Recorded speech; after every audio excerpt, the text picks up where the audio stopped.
Good morning. This is Pleasant Valley Baptist Church, Two Rivers, Alaska, on the 24th day of October, 2021. And we're in the book of Acts, chapter 24. We're going to be talking about Paul's midnight ride, and I trust that you'll enjoy it. As you remember, in chapter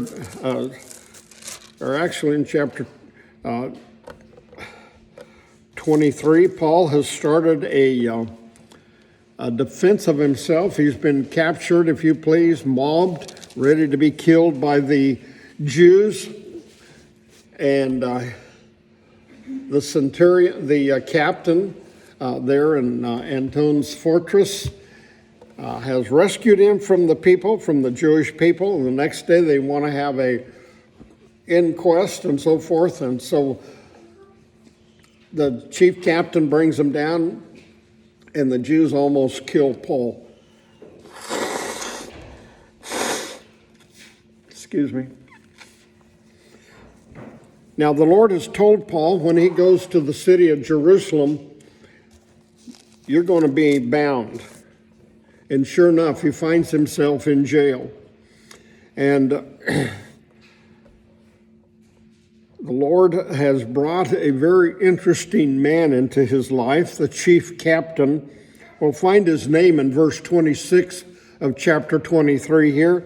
It's Claudius Lysias, however you want to pronounce it. And even though he was a Roman, even though he was the chief captain, he was probably more honorable than any of the Jewish religionists in the city of Jerusalem. Paul is in the fortress. He is a prisoner, and he's languished there for 2 days now. And I imagine, just between you and me, he's pretty much down. In fact, I know he is. Am I doing the right thing? I came to preach. I came to share my life with the Jewish people, my own people, and here they're trying to kill me. It says in verse 10 of chapter 23, and when there arose a great dissension, and I noted last week that when Luke says great, it's got to be monumental. I mean, it has to be huge. It has to be great. The chief captain, fearing lest Paul should have been pulled in pieces, literally pulled limb for limb, he commanded the soldiers to go down and take him by force from among them and to bring him into the castle.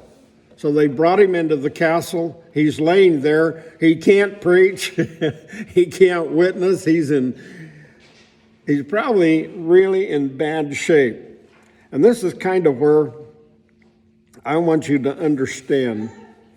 God has great plans for missions. God has a purpose for this church here, and that's to reach to the community in this neighborhood. But it doesn't just stop here. It goes beyond this area, beyond this part of the state, beyond this country. It goes all the way around the world, that God cares for souls of people, right? It's not just here. And God told Paul, you're going to preach in Jerusalem, but you're going to preach in Rome. And so going to Rome is going to be his goal, if you please. God has had his way. He's divided the council. They were ready to tear Paul apart, but didn't help.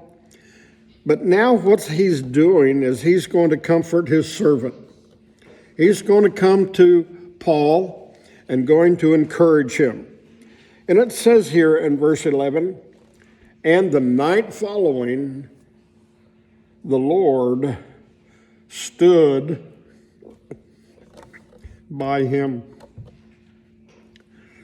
You know, in my mind, for many years, I thought, yeah, Lord, Jesus just talked to him. No. He stood by him. You know, it was a great thing when Stephen looked up into heaven and he saw Jesus Christ standing at the right hand of the Father. He had Christ's full attention. But I want you to understand, here's Paul in prison, wanting to preach, and he's in jail. It says the Lord stood by him. You know, in times of sickness and in times of death and in times of heartache and so forth, I want you to understand the Lord stands by you. He doesn't let you hang out there to dry. He loves you. And he's there to take care of you, there to do many, many things. And as I see here, he's been attacked by the spiritual leaders. There's been infightings and all this stuff going on. But this night, the Lord gives his presence to to Paul. And he stood by him and he said, be of good cheer. He didn't say, you knucklehead, I told you if you went to Jerusalem, you're going to get in trouble. He didn't say that, did he? He said, be of good cheer. He doesn't get after him. He doesn't tear him apart. Being a preacher, I have to come up with 3 points right here. But they come really natural. Jesus Christ came to bring him comfort. He is tore up inside. He came to bring Paul encouragement. You know, you can get down sometimes, and it's really hard to keep going on. And the Lord said, I've got to help Paul. And I want Paul to know that what he's doing is exactly my will. I know what's happening. He said, be of good cheer, Paul, for as thou hast testified of me in Jerusalem. Had he been faithful in Jerusalem? Had he told them the message? Had he shared with them his heart about their need of salvation? Whether they wanted to hear it or not, he very kindly and in every way he could imagine present Christ to them. And he said, the same thing that has happened to you in Jerusalem, he said, so must thou bear witness also at Rome. Now that don't mean a whole lot to you, but that's like saying, you're going to be my witness in the nation's capital. This was the capital of the world, Rome. You're going to proclaim salvation to Nero. You're going to go there and share the gospel message in a way that has never happened before.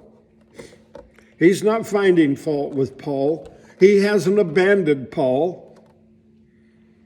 He's doing exactly what God wanted him to do. You're going to bear witness in You know what that does? That shows me that God is saying, I got something for you in the future. You're not going to die here. They're not going to kill you here in Jerusalem.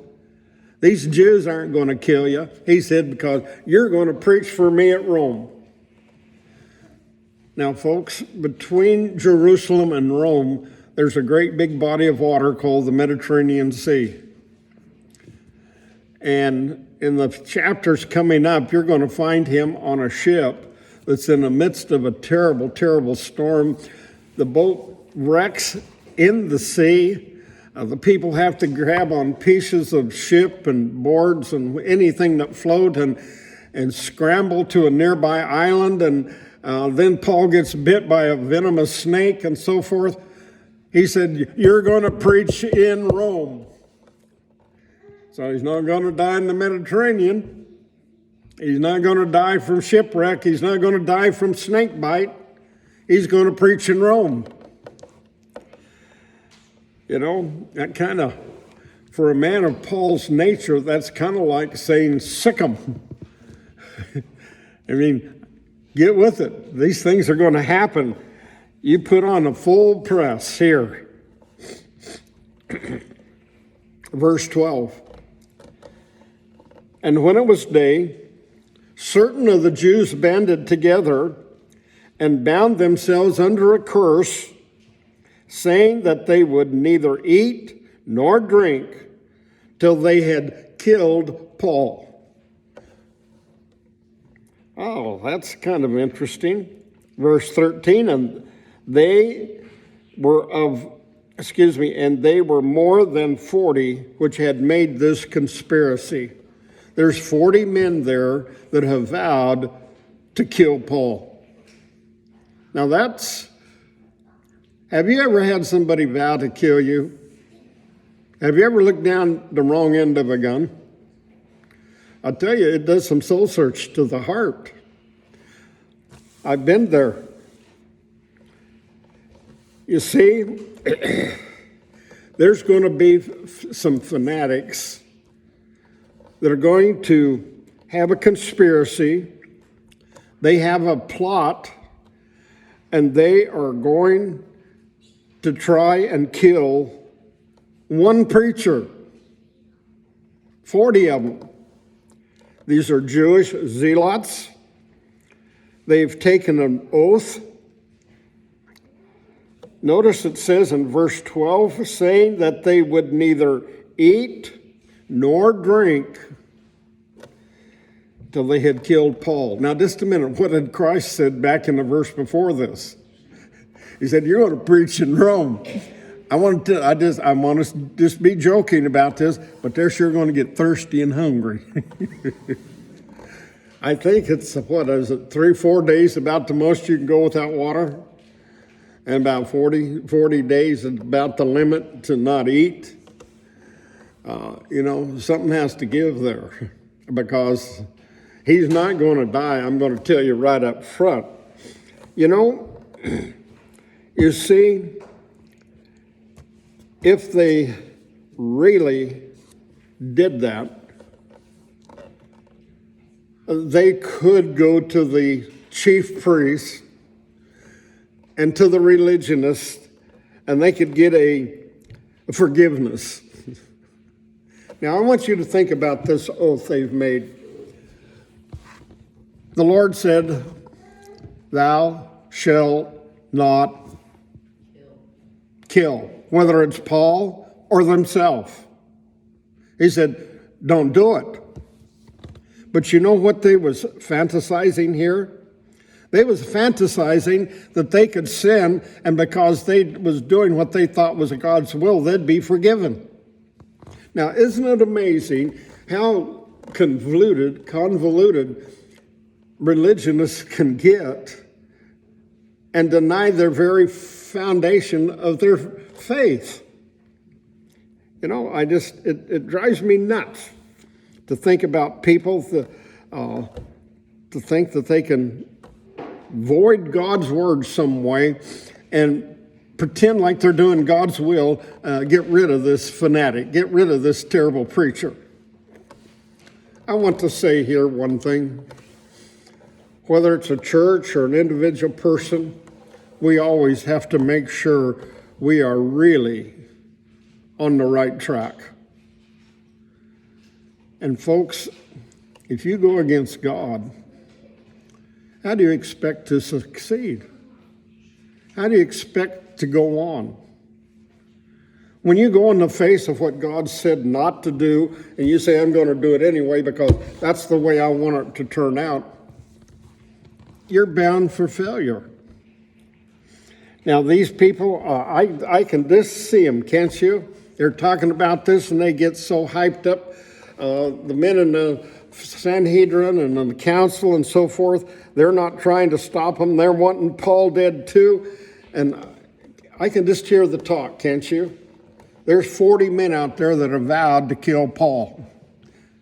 Now they got a plan, and here's what they're going to do. Now verse 15, now therefore ye with the council signify to the chief captain that he bring him, Paul, down unto you tomorrow, as though ye would inquire something more perfectly concerning him. You see, they haven't really said right now any reason to kill him. They have the chief captain, he has nothing to put in his report that he's worthy of death. And so they say, you bring down, we want to get this a little more clear, and we, or ever he come near, are ready to kill him. I remember when I was in college and I heard about Kennedy's assassination. And then I remember watching the newspaper, and when the police department was bringing Lee Harvey Oswald out of the police department, taking him to the courthouse, and Jack Ruby takes a pistol and kills him right there on public television and so forth. You talk about conspiracies, and you talk about people being hell-bent on their own way. These men had a plan. Can you imagine trying to escape 40 people bent on killing you? If you can get him into a great big crowd, he has no hope of tomorrow. Now, verse 16. Do you think God is going to let this happen? Do you think God's going to let Paul be murdered? No. He said, you're going to preach for me in Rome. You know how God's going to derail him? He's going to use a young person. Young people, you can be used of the Lord. Verse 16, and when Paul's sister's son heard of their lying in wait, he went and entered into the castle and told Paul. Now, we have never heard of Paul's sister. This is the first time we know anything about it. We just learned 2 days before that Paul's dad was a Pharisee. Now, we don't know if Paul's sister lived in Tarshish or if she lived in Jerusalem. We don't know her name. We don't know her son's name. Can I venture a guess? I can be as good as the other guessers, can't I? I think she probably lived in Tarshish just like Paul had. And I think just as Paul had left Tarshish and went to Jerusalem to finish his study as being a Pharisee, I believe her son had left Tarshish and he was going to school in Jerusalem. Now, that's my guess. When you get to heaven, you can ask, okay? You can find out the truth. But they're there. The reason I think that is when Paul was coming to the city of Jerusalem, he did not stay with relatives. Remember, he stayed with a man by the name of Naaman. M-N-A-M-O-N. And so he wasn't staying with a sister. When I go to Denver, you probably get a hold of me because my sister lives in Denver, only sibling left there. And I kind of think she may have just been visiting there. I don't know. She may not have even been there. All I know was that Paul's nephew was there. We know that much. We can say that safe, right? And when he heard these men boasting. He heard these men making these oaths. We're going to kill that rascal Paul. We hate that preacher. We're going to get rid of him. We're going to get him at that next meeting we're going to call. Yeah, I think that's what happened. but he heard of it. I don't know if he heard of it in the street. I don't know if he heard of it at school. I don't know where he heard it, but he's quite a young man, but he's heard this. And as soon as he hears this, next question you're going to ask me, was Paul's sister a Christian or not? I don't know. It doesn't tell me. I have no way to know. Did they live in Jerusalem? I don't know. How did the young man hear? I don't know. I just know he heard. That's all God just chose to give us, right? So we just have to leave it there. But he heard. So he says, you know something? I'm going to go tell Paul. You see, this young man was in a key position and he didn't even know it. And he goes and he tells Paul what's going on. That means he had to go to Anton's fortress. He had to talk to the captain of the army and say, I need to talk to prisoner Paul. He's my uncle. I have some important information for him. That's pretty scary, isn't it?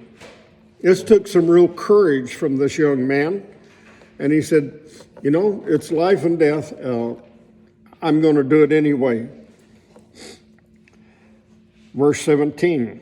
Then Paul called one of the centurions unto him and said, bring this young man unto the chief captain, for he hath a certain thing to tell him. Now, this tells me something about the lifestyle of this young man. His word was trustworthy.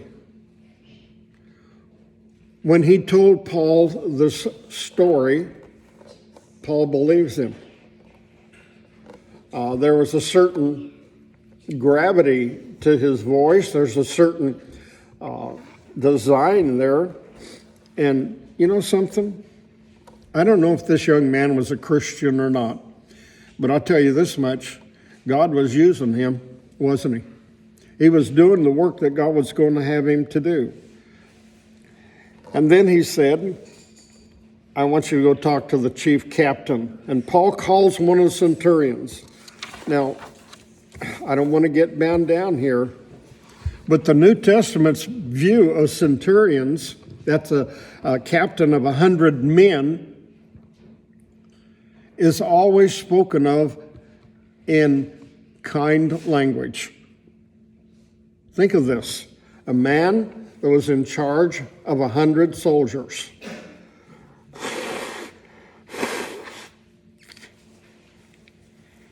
I'm just going to run through 7 illustrations in the Bible real quick. In Matthew chapter 8 and verse 5, there's a centurion that had a sick servant, and he goes to Christ and asks Christ to heal him. What does that tell you about the centurion's heart? It tells you he was very kind and gentle. In Matthew 27 and verse 54, there was a centurion at the foot of the cross and said, truly, this is the Son of God. This centurion had a heart towards spiritual things. Then in Acts chapter 10 and verse 22, we have Cornelius, the man in Caesarea. And I always wonder when Paul gets to Caesarea, I wonder if Cornelius gets to spend some time with Paul again. I don't know. Then in Acts chapter 23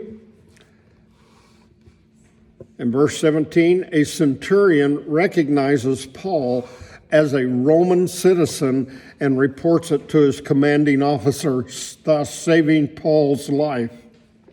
In this chapter, and then the next chapter, 24, he delivers Paul from the death council of the Jews. In chapter 24, Felix orders Paul to have a bodyguard, and that bodyguard happens to be a centurion. Now, I'll tell you what. Can I fantasize here for just a minute? What do you suppose happens to the centurion who's chained to the preacher? He gets an endless sermon. He gets to hear about the love of Jesus Christ and the atonement and the death and burial and the hope that you have in Jesus Christ. I almost assure you, you'll see this centurion in heaven also. And finally, in Acts 27 and verse 43, a centurion escorts Paul all the way to Rome. So you see, there's 7 illustrations where there's centurions in the Bible, and they're not a fearful thing. There are men that are dedicated to taking care of their citizens, the Romans.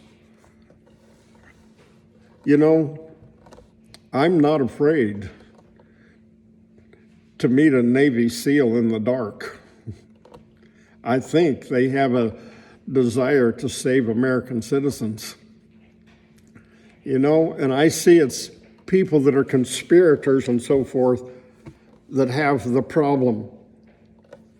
It's interesting, this nephew had access to Paul, and he shares with Paul what he's learned.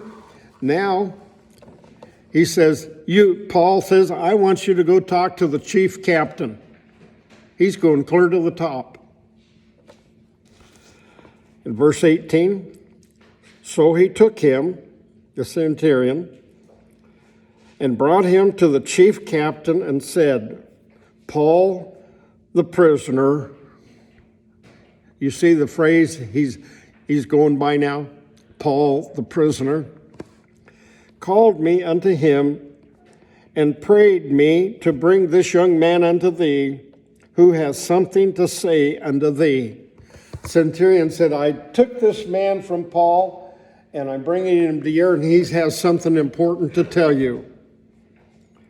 Verse 19, then the chief captain took him by the hand. What does that tell you? I see a kindness there, don't you? I see a man that Paul must have had really impressed this man. By the way, Jessica, this man's name is Claudius, her dad's name. And he's very, very kind. And then the chief captain took him by the hand and went with him aside privately. He said, we're not going to discuss this a bunch of people. And he took him off and asked him, what is that thou hast to tell me? And he said, now mind you, this is a young man. What age? I don't know. I picture him being about 17. Whatever age you want to put on there, that's fine with you. And he said, the Jews have agreed to desire thee that thou wouldest bring down Paul tomorrow to the council, as though they would inquire somewhat of him more perfectly. They said, they're going to ask you tomorrow to bring Paul down again. And it's not for good. I want you to notice the next statement of this young man. This takes a bunch of courage to tell the captain of the army in Jerusalem, the top man, he says, here's what I want. But do not thou yield unto them. He said, don't yield to the requests that these guys are going to get. That takes some guts, doesn't it? Tell the captain what to do.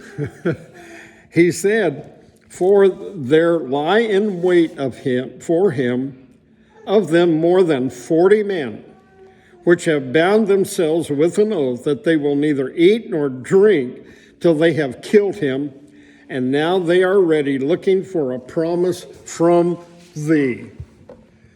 Whew.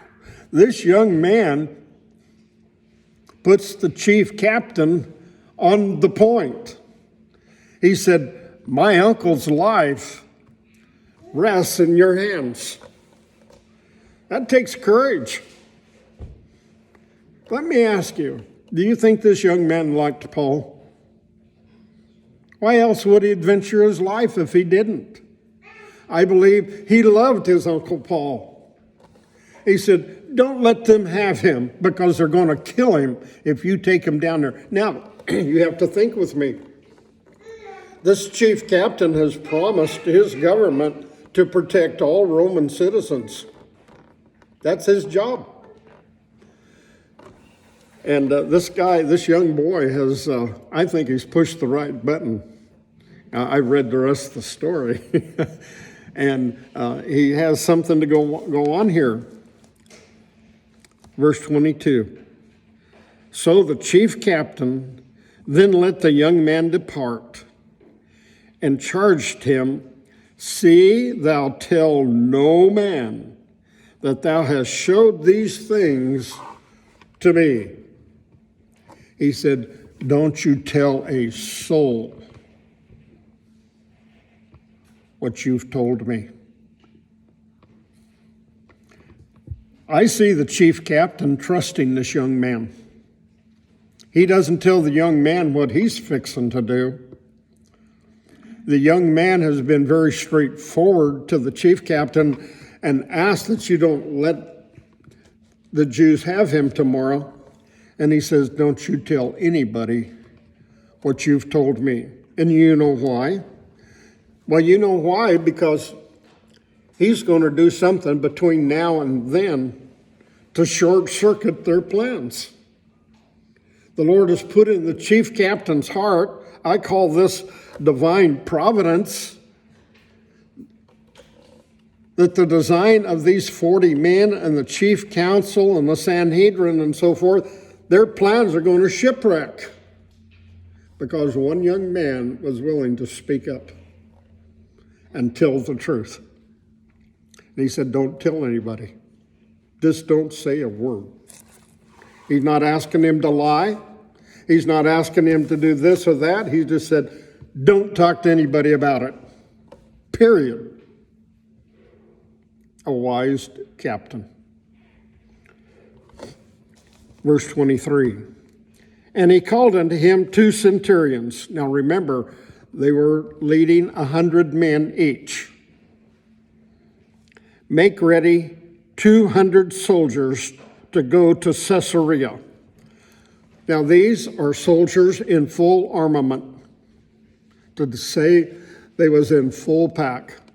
They had all their equipment, all of their weapons, and everything on them. 200 men. How many men are we sending to Caesarea, by the way? I mean, what's the cargo? Paul, one man. 200 fully armed soldiers and horsemen, 70 called the cavalry. These are horse-mounted soldiers, 70 of them. Now we have 270. And spearmen, 200. These are men with longer range armament, spears, swords, this sort of thing. The other men are for hand-to-hand combat. These men are for distance. This captain has to get Paul from Jerusalem to Caesarea. But you have to understand the geography from Jerusalem down to the seacoast of either Joppa or Antipatris. They have to go through some mountain passes. They have to go some canyons. They have to go through some very narrow places. Places where there's assassins, where there's robbers, where there's rebellious people living, where there could be conspirators. This chief captain said, I'm not about to lose this prisoner, this Roman citizen. He's sending over 472 men to protect one prisoner. Do you think he's covered? You bet, because the Lord's on his side. They had 40 men ready to kill him. And notice what he said here, that they were going to depart at the third hour of the night. That's 9 p.m. When everybody else is settling down and going to bed and getting rest, because tomorrow we have a big day, we have a man to kill and so forth. He says, I want you to leave Jerusalem at 9 o'clock tonight. So what's happening? The centurions have to go down. They have to muster 470 soldiers and horsemen and archers and get them all ready to leave town at 9 o'clock. Now, the Romans have built a Roman road, a system where these armies can go down and they can be relatively safe. And they're going to go on a particular highway. It's going to be about 35, 37 miles, and they're not going to stop. In fact, it says in verse 24, and provide them beasts. In other words, you have more than one horse for Paul. So Paul gets to ride a horse tonight. And I want you to have some spare horses that they may set Paul on and bring him safe unto Felix the governor in Caesarea. Caesarea is south of what we know today as Haifa. It was the capital of where the Roman army would be stationed in Israel. I don't have time to go into it, but if you ever have a chance to go to Israel, you go to Caesarea. They built their harbor. They built a concrete harbor where there wasn't a harbor. And you can still go underwater and scuba dive and see it. Josiah was telling me about some of the archaeology over there. They're doing it with scuba divers. They just real recently, they found a crusader sword that's 700 AD. Still intact. And there's still a lot to be found in Caesarea. It's a big military city. It's going to take them all night to get from Jerusalem to Antipatris. And they're going to march nonstop. Now just think, if you're living in Jerusalem at 9 o'clock, pretty soon you hear the soldiers marching, very precise Roman soldiers marching. You hear the hoof prints of well over 70 horses. You hear 400 soldiers marching. You know something's going on. It's just like when this last week we've been hearing Fort Wainwright practice their dropping bombs in Eielson. I mean, you heard the bombs, right?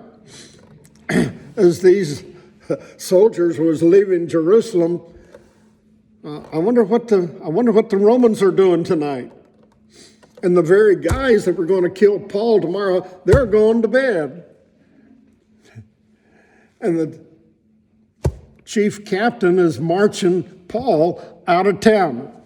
Now, the man that wrote the song we sing, I heard the bells on Christmas Day, he wrote a story. It's called The Midnight Ride of Paul Revere.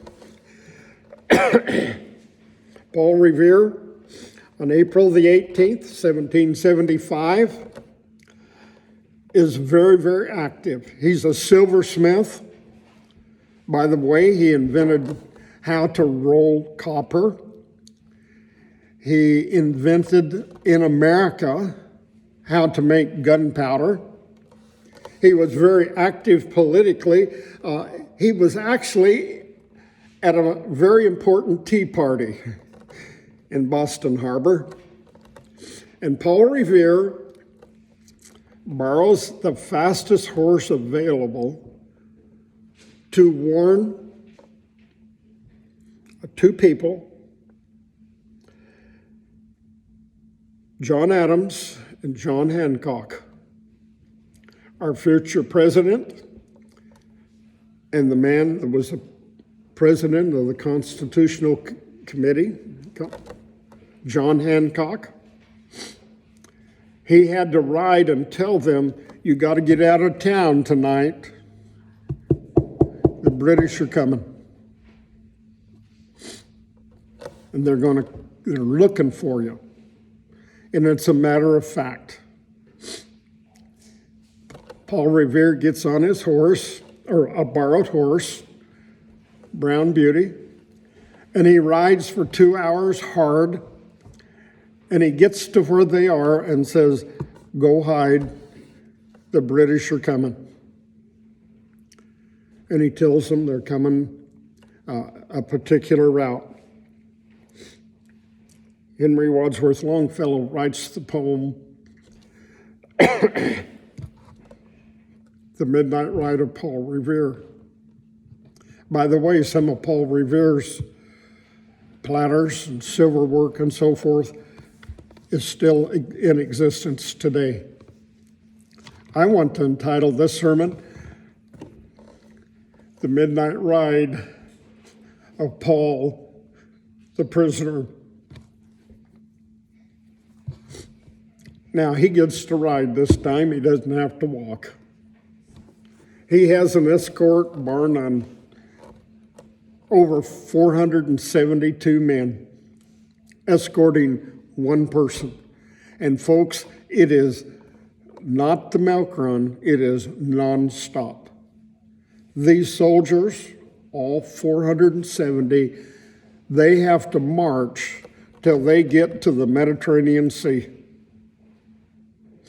They will then, the soldiers that are on foot, they're through the dangerous part, they'll be able to turn around and go back to Jerusalem, while the cavalry and so forth will go on up to Caesarea, another 25 miles.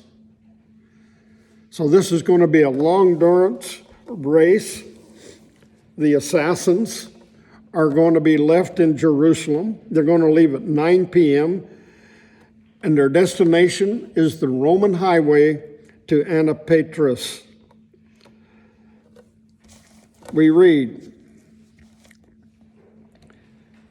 verse 25, and he wrote a letter after this manner.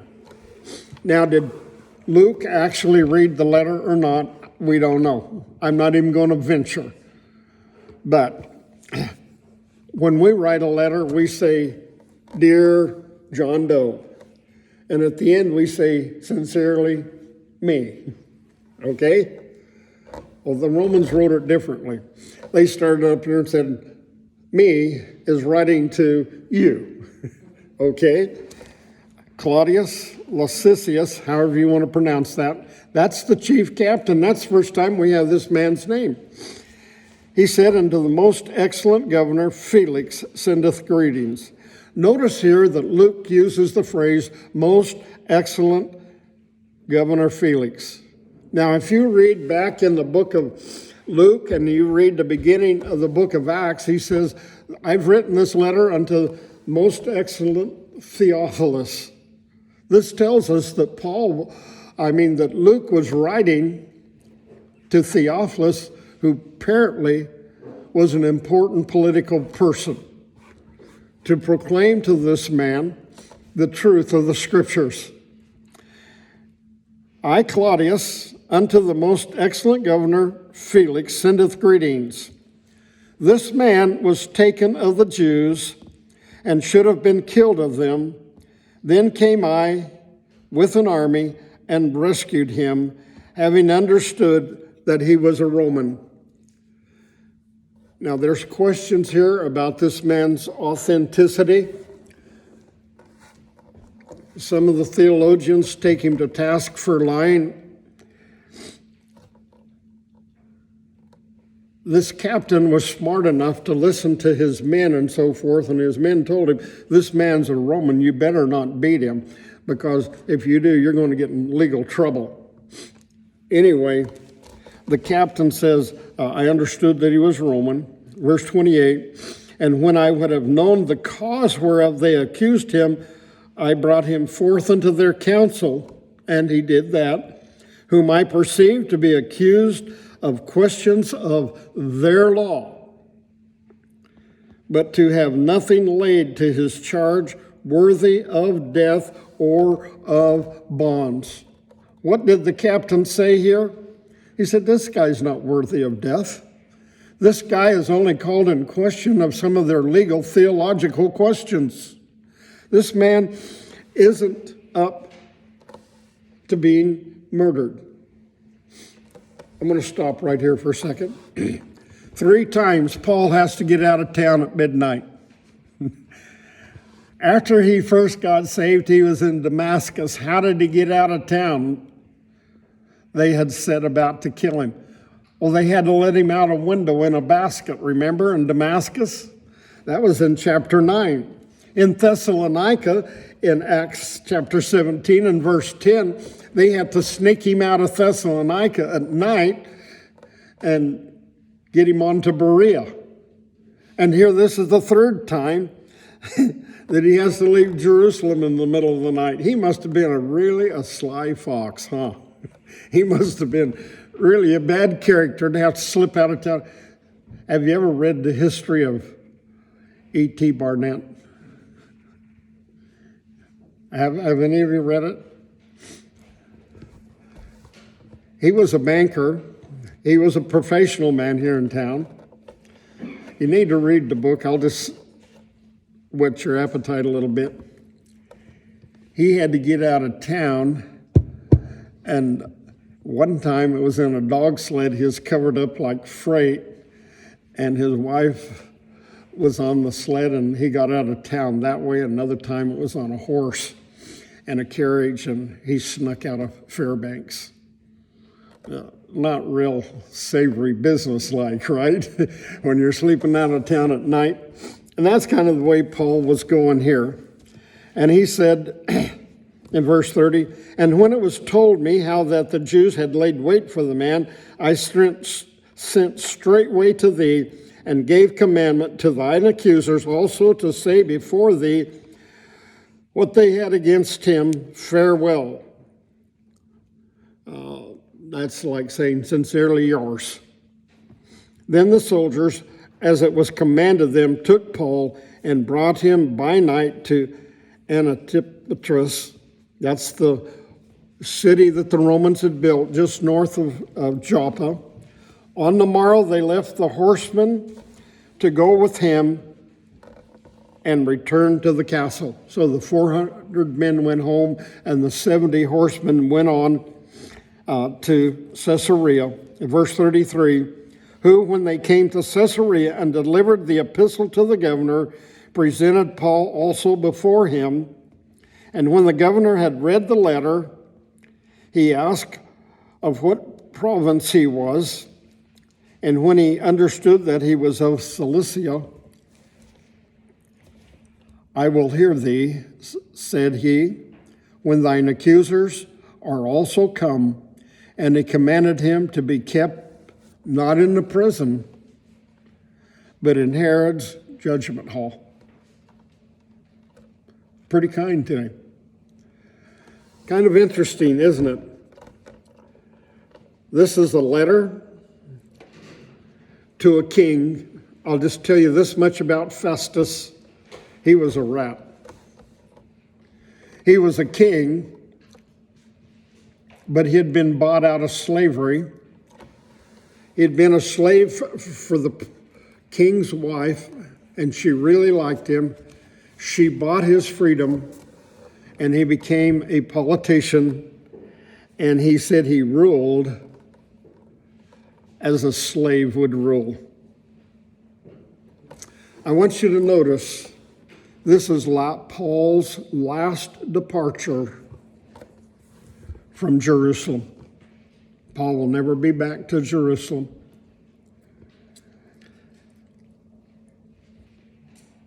Paul, the centurion, and the captain of the host believed that he was innocent.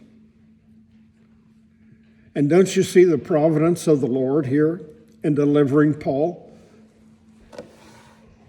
Lord said, you're going to preach up in Rome for me. And he split the waters, if you please, and got him to Caesarea. Now, he's going to be here for a couple of years, but we'll be studying that later. Aren't you glad that the Lord takes care of his own? Aren't you glad that when you look at this situation, when it looks the darkest, the Lord's probably the nearest. He cares about you. Remember, he bought your soul at Calvary. He died that you might live. He loves you.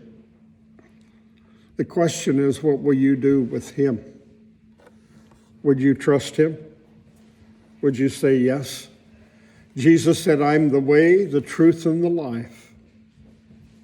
No man comes unto the Father but by me. Would you trust Christ?